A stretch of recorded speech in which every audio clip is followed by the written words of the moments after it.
En studio avec moi aujourd'hui, Jérémy Letellier, président de l'UPA de la Montérégie. Bonjour, Monsieur Letellier. Bonjour. Donc, aujourd'hui, on vous reçoit pour parler d'un projet que l'UPA lance, dire oui à l'environnement sans dire non à l'agriculture. Qu'est-ce que ça veut dire exactement? Bien, essentiellement, c'est que le ministère de l'Environnement a proposé un règlement sur les pratiques agro-environnementales qui vient changer beaucoup de choses dans le monde agricole. Fait que d'un côté, il y a des choses qu'on apprécie. Donc, le gouvernement se réserve le droit, par exemple, de réglementer ce qu'on appelle la bande riveraine en bordure des champs, puis il ne laissera pas les municipalités y intervenir. Aussi, il vient régulariser la situation de producteurs qui ont des terres endiguées, notamment on a ça dans le Haut-Richelieu, donc qui ne seront pas limités dans leur pratique d'agriculture dans ces terres-là. Fait qu'il y a des bons côtés à ce règlement-là, mais en même temps, il vient changer beaucoup de choses. Il y a beaucoup de premières qui sont présentes dans ce projet-là. Notamment, il vient réglementer les pratiques culturelles. Donc, on parle d'implanter une culture de couverture, un engrais vert des plantes qu'on installe au courant de l'hiver pour couvrir le sol. L'idée est bonne en soi, mais l'objectif qui veut être atteint dans ce règlement-là, il est démesuré de la façon dont le règlement est écrit actuellement. Fait que c'est un peu ça, on veut interpeller le gouvernement, on veut interpeller la population aussi pour dire on comprend l'importance de protéger l'environnement en agriculture. On occupe le territoire depuis des générations, on veut continuer de l'occuper pour des générations. Fait qu'on n'est pas là pour détruire notre environnement, mais en même temps, il faut faire attention aux mesures qu'on met en place.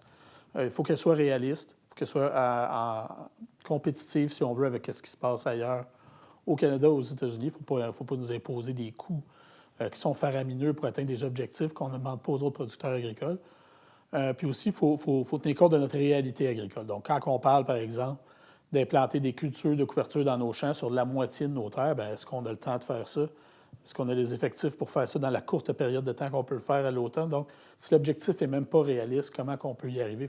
C'est un peu de cette façon-là qu'on veut interpeller les gens pour dire oui, on est conscient qu'il faut faire attention à notre environnement et qu'on a un rôle à jouer, mais il ne faut pas que les demandes soient irréalistes non plus. Il ne faut pas qu'elles nuisent à notre compétitivité. Est-ce que vous pensez justement que présentement, les demandes du gouvernement sur l'environnement, sur vos terres, sont peut-être irréalistes? Est-ce qu'ils ne voient pas vraiment la réalité de ce qui se passe dans le milieu agricultural?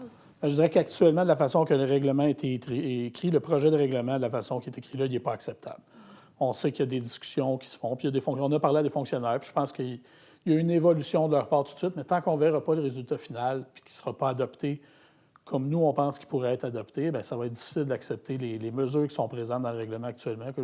Comme je vous disais, il y a des choses là-dedans qui nous semblent vraiment irréalistes. Là, on se dit, bien, on ne peut même pas y parvenir juste par la fenêtre de temps qu'on a pour travailler nos sols. Une des reproches formulés par l'UPA, c'est aussi concernant l'augmentation du fardeau administratif. À quoi ça ressemble concrètement sur le terrain pour vous? Bien, c'est qu'essentiellement, on nous demande toujours de valider des données. Donc, si on nous dit, encore une fois, je reviens à l'exemple des cultures de couverture, mais ce n'est pas le seul exemple qu'il y a dans le règlement, mais si on nous demande de faire valider tout ce qu'on fait par un agronome, de prendre des photos à l'automne, au printemps, voir si le travail a été effectué, remplir des formulaires en phase avec ça, à un moment donné, bien, ça vient qu'on est étouffé par la paperasse et la bureaucratie, parce que ce n'est pas le seul domaine dans lequel on a beaucoup de papiers à remplir, que ce soit pour les programmes de sécurité du revenu, pour les taxes, pour tous les dossiers de la financière agricole. À un moment donné, notre travail, c'est d'être productif dans le champ. Si on nous étouffe avec la paperasse et la bureaucratie, bon, on n'est plus productif. Puis à un moment donné, puis aussi, on se demande, bien, est-ce que l'objectif visé est vraiment le bon? Puis, vous avez déjà à composer avec à peu près 80 lois et règlements. Est-ce que vous pensez que c'est une réalité qui est un petit peu méconnue du grand public, puis peut-être même du gouvernement? Oui, je pense que oui. Quand on regarde ce qui se passe ailleurs au niveau des demandes réglementaires qu'il peut y avoir, on peut parler du transport de machinerie, tout ce qui est demandé à nos producteurs au niveau des lumières qui sont demandées, des largeurs de machinerie. Il y a beaucoup de règlements qui sont en place qui alourdissent la tâche, qui ne sont pas nécessairement demandés aux producteurs agricoles des autres provinces. Puis on comprend notre réalité. Par exemple, sur Montérégie, on est souvent en zone périurbaine. On peut comprendre qu'il y a des enjeux, mais quand on regarde au niveau de l'environnement, au niveau de la sécurité du revenu, au niveau des transports, ça fait beaucoup. Ça finit plus. Puis à un moment donné, bien, on se dit, y a-t-il des façons d'aérer le processus, un peu de le simplifier pour nous rendre ça plus facile? Pensez-vous que ce projet-là est le projet parfait pour trouver un genre d'équilibre entre la protection de l'environnement puis la réalité quotidienne des agriculteurs? Bien, je pense que si le gouvernement est à l'écoute, puis je n'ai pas de raison de croire qu'il ne l'est pas tout de suite, là, mais il demeure que l'échéance pour adopter le projet de loi que le gouvernement s'est fixé, c'est le 15 juin. Fait que ça vient très, très rapidement.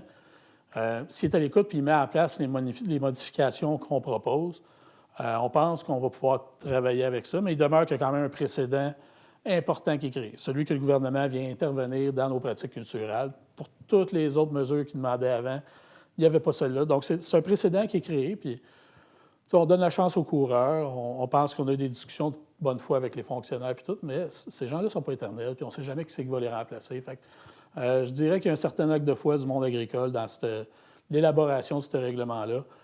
On veut travailler de pair avec le gouvernement, on veut trouver des solutions, mais il faut que tout le monde soit à l'écoute, il faut que tout le monde soit de bonne foi aussi là-dedans. Pensez-vous que vous avez peut-être un désavantage comparé à nos voisins aux États-Unis? Bien, si je regarde comment ça se passe là-bas, je peux comprendre que parfois ils sont réglementés autrement. Ils ont des enjeux au niveau de l'eau, eux autres. Fait que c'est compliqué juste gérer l'irrigation et des choses comme ça. Mais au niveau des contraintes par rapport notamment à l'environnement, il y en a beaucoup plus ici. Au niveau des semences enrobées, au niveau des homologations de pesticides, au niveau justement du maintien de la bande riveraine. Maintenant, on arrive avec des interventions au niveau des pratiques culturelles. Ce n'est pas des choses qu'on voit ailleurs en Amérique du Nord. Fait on applique un certain régime réglementaire qu'on voit en Europe, mais sans le régime de protection du revenu qu'ils ont en Europe. Fait qu'à un moment donné, on est perdant ces deux bords. Récemment, la première ministre Christine Fréchette a fait l'annonce qu'il allait avoir un remboursement sur la taxe que les agriculteurs devaient payer pour le carbone. Qu'est-ce que ça veut dire concrètement pour vous? Est-ce que vous êtes content de cette nouvelle-là? Oui, c'est une très bonne nouvelle parce que c'est un dossier qu'on jugeait prioritaire à la Fédération depuis plus qu'un an. Ça fait plusieurs années que l'Union fait des revendications là-dessus. Puis, essentiellement, on comprend l'esprit de la tarification carbone. On sait qu'on a un enjeu au niveau de l'émission des gaz à effet de serre, mais encore une fois, au reste du Canada, même quand il y avait la taxe carbone, les producteurs agricoles en étaient exemptés. Nous, on ne l'a jamais été. On a toujours payé notre tarification. Fait que ça donne un désavantage compétitif de plusieurs milliers, même bien souvent plusieurs dizaines de milliers de dollars d'une ferme à l'autre. Surtout dans le contexte actuel où, bon, avec le conflit en Iran, bien, il y a eu une grosse augmentation du coût au niveau du diesel, au niveau des fertilisants. On a besoin d'air, on a besoin d'un appui en agriculture. Fait que la première ministre réponde si rapidement que ça à la demande, si tôt dans son mandat, bien, c'est sûr que c'est une bonne nouvelle. Il y a encore des choses à perfectionner. Au niveau, il y a quand même plusieurs producteurs qui ne seront pas éligibles à cette aide-là. Ceux qui utilisent du gaz naturel sur leur ferme ne sont pas compensés adéquatement. Donc, il y a des choses à travailler, mais fondamentalement, je pense que le premier ministre a entendu notre message puis il a répondu rapidement. Puis ça, bien, oui, on peut juste l'accueillir positivement. Puis selon vous, quelle serait la prochaine étape pour vous aider?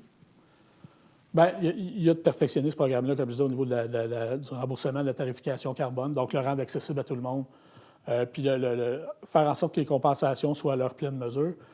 Mais après ça, il y a beaucoup de travail à faire aussi au niveau tout ce qui est réglementaire. Donc, on appelle ça la réciprocité des normes. Le fait qu'ils rendent des produits de l'extérieur du Québec ou du Canada qui n'est pas soumis aux mêmes règles de salubrité ou de sécurité alimentaire qu'il y a ici, ça nous met face à un désavantage compétitif qui est important pour toutes sortes de cultures, toutes sortes de légumes, toutes sortes de fruits notamment. Ce n'est pas logique que ça fonctionne comme ça, qu'on impose tant de normes que ça à nos producteurs, ce qui fait augmenter leur coût de production.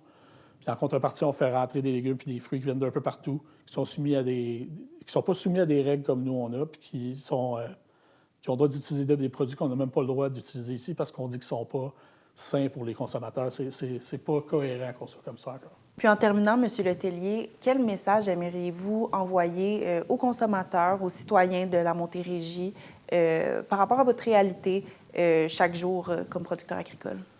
Bien là, je pense qu'on peut dire que moi, personnellement, j'apprécie beaucoup le contact qu'on a avec les gens qui s'intéressent vraiment à notre agriculture. Je pense qu'ils voient des choses de façon positive, ils voient les efforts que font les producteurs agricoles, nous encouragent aussi.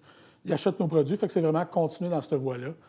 Mais c'est aussi être conscient que si on est capable de produire à cette qualité-là, avec ce niveau de salubrité-là, bien, il y a un coût qui est rattaché à ça, il faut le réaliser aussi. Fait que quand on va à l'épicerie, quand on regarde les produits qui sont à vendre, peut-être que ça a l'air un petit peu moins cher d'acheter des bleuets du Chili que du Québec.